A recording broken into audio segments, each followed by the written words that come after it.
The last video, it was all about the photo shoot and how I use some elements of the style of photographer Szilveszter Makó, who did a photo shoot for actress Elle. And this one's really, really fun because I took things from his style and from my style and things that I have around here in the studio to recreate this style that looks a little bit more patternly.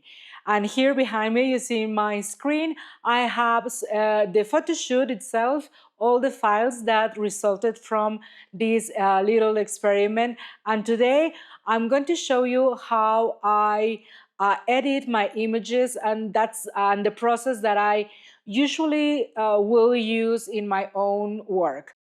If you haven't checked that video, please check it out. It was a lot of fun doing the photo shoot. I already had some of the things around here in the studio. I knew how to do this kind of lighting that looks very similar to natural light. So of course, well, I did it in my own style and also with my own kind of interpretation for the subject, because it was never the intention to do the same photo shoot or the same photo like a photocopy. It was something to be inspired, and I really like the results that I got from that photo shoot. So today I'm going to show you how I'm going to edit the images and the software that I'm going to use. This is not about how to use the software, but just to let you get into how I edit my images and what are the things that I just move around and play with, so I can have an image that really satisfies my own style, also while taking the inspiration, the picture from Elle. The software that I'm going to use, or softwares may I say, is the first one. I'm going to use Capture One.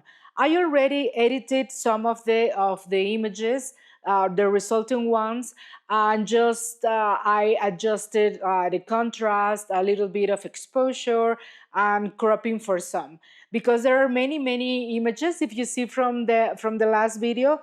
And I'm going to choose just one this time, and later maybe edit a few more. But the thing is that I do like using Capture One a lot with images, especially portraits, because I feel that this software interprets like the colors quite differently from Lightroom. Don't get me wrong, I do love all softwares from Adobe. I like Lightroom a lot because it allows me to catalog my work really smoothly. And the thing that I don't like about Capture One is that since I don't use an Apple smartphone, I cannot have like synchronizing my work through their app, because they don't have app for Android. But I mean, that's the list of the things that I don't like about that process, because it's okay. Once I finish with my images in Capture One, I just add that folder with the finished images to Lightroom, and that's it. I mean, it's not really a big issue for me, but I would like to have something seamless that it doesn't require another step from my part, but it's okay. But I mean, I do use Lightroom a lot with a lot of my work, and as a previous step before bringing my images to Photoshop if they need to. But when I do portraits, I like to use Capture One a lot, and as a main part of my process, and they taking my images to Photoshop. So, I mean, if you haven't used Capture One, maybe this is the time you get to see how how the process of editing and how this software deals with color, which is, I think, a little bit more natural than Lightroom. But I mean, both softwares are okay. They do what they have to do, and it's just a preference, okay? So behind me, you see that that's my screen. I have the photo shoot, the images. I already downloaded the images that resulted from the photo shoot. So I'm going to go with you to my screen and choose the final image, the one I'm going to work with this time. So you get all the final look of this photo shoot inspired by photographer Szilveszter Makó. So let's go to the computer. So these are the final images, the ones resulting from the photo shoot.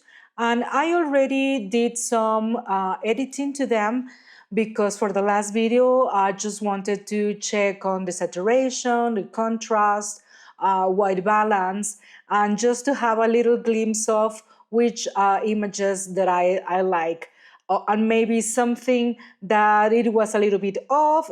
I mean, just like you would do any other portfolio, you check for details and see the ones you like.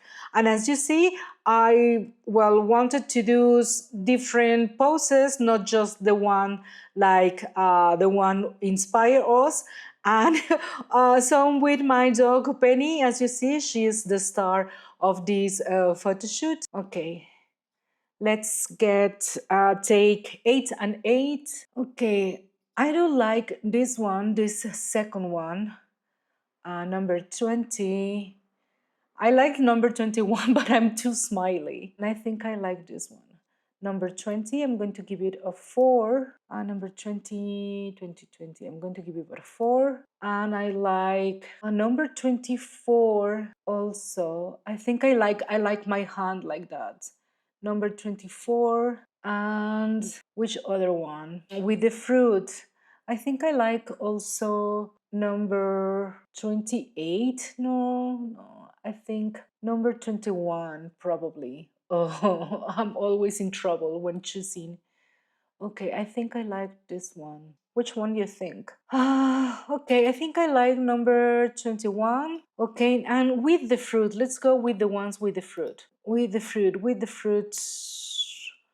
Okay, this 6 with the fruits. I think number 32, it's really nice. Number 35 and number 36. I like those ones. I think I like the best number 35. I think that's one of my favorites. 35, number, I'm between 32 and 40. I like, oops, no, sorry, I think I like number 36. Okay, let's take those ones and let's go back to the final 5 that I chose. Okay, I have these ones. I think probably from these 5, oops, I like 21 a lot, but I think I like also the pose with my hand. Number 24. I think I'm going to go with 24. 24 is going to be the one that I choose. Okay, I think we're going to work with this one. I like how the skin looks because here I already changed the white balance, the exposure, a little bit darker, the brightness a little bit. I also change levels, which is what I like about how Capture One changes colors. I like these ones. Let me show you the before. This one's the before and after. And the before it's warmer and the after it's a little bit cooler because later in Photoshop I think I'm going to have like a texture or something for the image. Yeah, so what do you think? Does it look nice? Okay, let me see how this looks. Yeah, I think I like it. I like it a lot. Okay, what I'm going to change in Photoshop? Okay, like little dots over here, do some color treatment and spot treatment to my face and the floor because there's a lot of like dust over there that I'm going to change, all those kinds of details. And I also wanted to add a texture to this image. So let's go to to Photoshop and see what else can we do about this image. Well, I think first I'm going to convert it to a smart object, and I have a frequency separation action. Uh, this one from Flern that I bought. So I'm going to do that one, and I'm going to use my pencil, my Wacom tablet, because it's way easier that way. Okay, so I'm using the frequency separation technique just to remove some things that I don't like in my image. For example, here the backdrop has dust or places that like specks of paint that really bother me. So I do this around my all my image, and this is also the technique that I use to retouch skin. I personally try not to erase every detail from faces, and for example, when I do self-portraits, I really don't bother like making me million times younger, because well, I'm not, and I really don't mind the texture from my skin showing up. Sometimes where things are really evident or like really bother me, I change it, but I usually don't. But let's see, for example, here that I don't know how I scratch my face, and I have marks over here. Um, and honestly, I mean, it's my face. I don't mind it. I like my face. I like how it looks. And even when it doesn't look that nice, I also like it. So, and also for my clients, I try not to be so disruptive with the way they look. I don't know if that happens to you when you work with clients and all their retouching, that sometimes they look really, really, really, really fake. Uh, and there are people that like looking very, very fake. And many of my, if not most of my clients, they are okay with the kind of retouching that I do, because they also appreciate how they look naturally. I mean, it's okay. It's okay to show how you look in real life. Um, I don't mind it. Okay, I just sometimes just correct like here a little bit of shadows, textures, but I minimize it, not erase it. So tell me, how do you go around these retouching techniques for face, or what do your clients want? Because I remember one client that I mean, she was really worried about not me doing enough retouching, and she's really a beautiful woman with great skin and young, and I mean everything that you would think someone doesn't care about, or maybe cares less. But I mean, for her, I did have to do a lot of, well, not a lot of, but I mean, bit more of retouching, even if I mean, she didn't need it, but I want my clients to feel very happy and confident about how they look. So I don't mind doing it. It's not really part of my style, but I'm okay. I don't mind doing it if it makes you more at ease with the final results. And also my technique, what are you doing there? My technique is not really very invasive, even if I do a lot of retouching. So from that part, I think I'm okay. Okay, so I'm going to be a little bit here removing dust and little specks of things.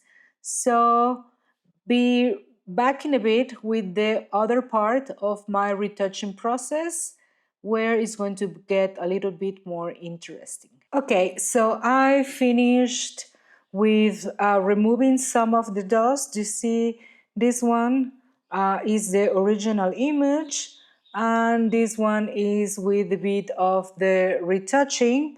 So I'm going to do some dodge and burning, dodging my hair because I think it needs a little bit more of light, and just go at it to my hair, my curls, see how they look. I like doing these details very minimally. I think I'm going to lighten up, well, give a little bit of light to the center of my face over here. Let's see how it looks. Yeah, I like it. Let's see if the stick needs a little bit of light over here. Yeah, just to give it a little bit more of depth. Do some burning. Yeah, let's see how this goes. Okay, I think I'm going to apply burning to my dress to give it a little bit more of depth and shape over here on the sleeves, here on the waist part of my image, to make the floor a little bit more black, and where the floor and the fabric meets the background, a little bit darker as well. There, let's see. Yeah, I really like it. Yeah, I think I'm going to make this part of the dress a little bit darker. And the original image, let's see, I have it here. If you see, this image has lots of texture and it almost looks like paper.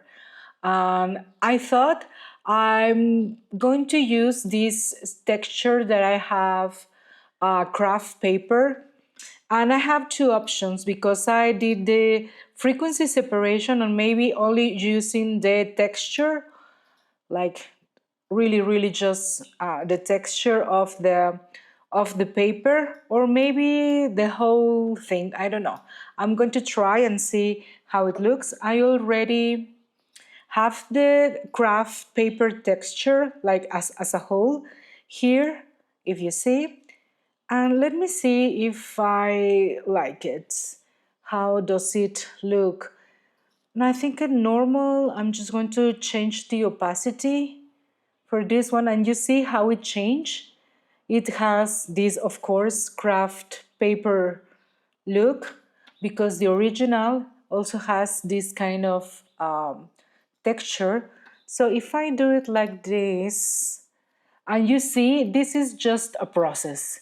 It is a process of trying and see if you like it, if you don't like it, and if you like it, it's great. And then you can go back to see, okay, like maybe it was not what you wanted, but I think this helps a lot. And also I can have another, because I like the background, how it changed, you see. Yeah, and I like this part. Yeah, okay, this is with all the layer complete with color. You see there you can see it more, but here I'm just having to 40% and how it looks. Okay, with 40%. Okay, this is how it looks.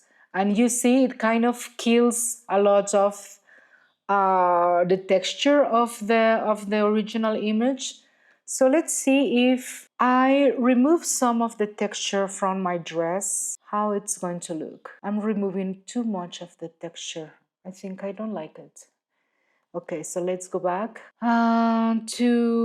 let's do 30% opacity this time. I think I'm also going to remove from my face because I want my face to look a little bit more on texture, like natural. So I'm going to remove a little bit more of this craft paper texture that I have here. Let's see. Okay, Yeah, it's not bad. I'm going to do the same with my arms, my hands. And have you tried this kind of techniques, like using textures over your images to have an effect? Do you recommend it or not? I mean, I'm not really super into doing extensive Photoshop creations. I have done them, but I don't do it very often. But I do like creating this kind of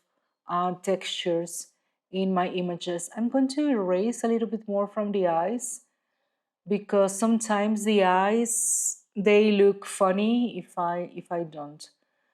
But what I'm going to do is to add darken my image a little bit more. So I'm using curves, and here you see I'm going to do a little bit more of burning, I think, to give back some of the contrast my image needs. And I've been trying with these ones. Okay, so I think I'm going to, oh, well, I like overlay too, well, not overlay, soft light, but I also like darken because it's not that harsh. But okay, let's just stick to darken, and I'm going to just erase some from my face. Okay, here to give the contrast back to my face, and some parts of my hair because I think my curls look really nice with some light. Okay, and let's see. I think here we can create some contrast here on the stick, and let's see if I like it. Okay, I think I'm going to, let's see, maybe not 100%, but like 80% opacity of the layer. Okay, what I'm going to do is I'm going to use the black and white adjustment layer. I'm going to do maximum black, and I'm going to create a vignette for my image. Let's see, like this, and Gaussian blur about 200 to make it really soft, something like that. Yeah, let's use this layer. Which ones I like? Well, this one looks really nice. Color Dutch. I think I like these ones. Yeah, it really makes the texture pop. Let's see what else we can take from the other image. Of course, this one's it's in blue tones. Yeah, and my image is more like a gray thing. But could I do blue as well? Bluish. I think I chose a wrong kind of blue. I think I like this one's better. Let me see. Okay, yes, I like this one a little bit more.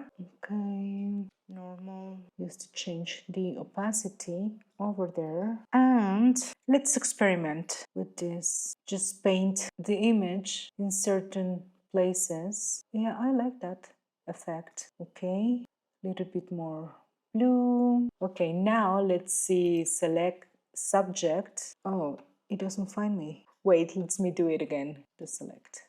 Select subject, okay, and create a mask. Sorry, inverse mask. Oops. Yeah, I think like that looks quite interesting. Okay, but I don't like it that much blue. I think I like it like this kind of blue. Add a little bit more of contrast to the bottom of the image over here. Let's see. I think we can go a little bit darker. Darken is the one. So I think I like the image a lot. How does this look? What do you think? Do you like it? Does it transport us to something a little bit more painterly? Or, I mean, what else could we do about this image? Well, I think I'm going to stop there with the image, and I'm going to show you the final file the final image. So you tell me if you like it, if you know, if it was something interesting and that you want to see a little bit more of these exercises of working with a photographer's style and see how it looks.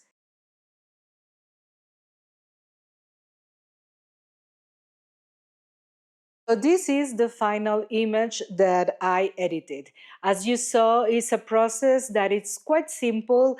It doesn't require a lot of knowledge about Photoshop. I mean, I use Photoshop the way it makes sense for my work. I know there are a lot of techniques and things that you can do to an image, but I'm not a professional retoucher, but I do retouch my own work and I make it the way it makes sense to me and to my style, and everything that I do is just with that purpose. Here, of course, the purpose of the exercise was to recreate something that we saw in another photographer, in another image, that I thought it was worth experimenting with.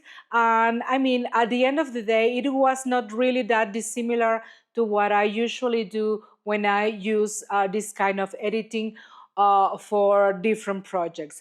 It's something that I'm very familiar with working with, like frequency separation and using layers and textures in my images and just having fun with the process, trying different styles of layers and how the image looks at the end, which I think it's the final purpose, that it's an image that looks cohesive, looks something that you had in mind, and you try your best to give that sense of the final image, like a portrait, like something really went into the work that you put into the image. So, what do you think? Do you like it? Or what else could you have done to the image? I mean, if I had more time to retouch it, of course, I will do a number of things more to this process. But I'm really happy with how it turned out. I think like the final touch of coloring the background instead of leaving it gray as it is in real life, making it a little bit more blue, gave something to the image, to the final process, and I think it was very interesting. Probably I will retouch other of the final images. I want to retouch one with Penny and print that one for my living room or for my room, I don't know. But I like that one. And well, I think I will share more of these images on my social media. So if you want to follow me on Instagram or TikTok, you will see more of this photo shoot. So see you the next time with something else. I still don't know what I'm going to talk about, but you can give me tips on what kind of things you want to see around here in this channel. And remember to subscribe if you want to see more of me and talking about things of photography or doing another kind of exercise like this one probably. And let's see what comes up in photography this week for our next blog here in the studio. So see you in a few days and have a good weekend.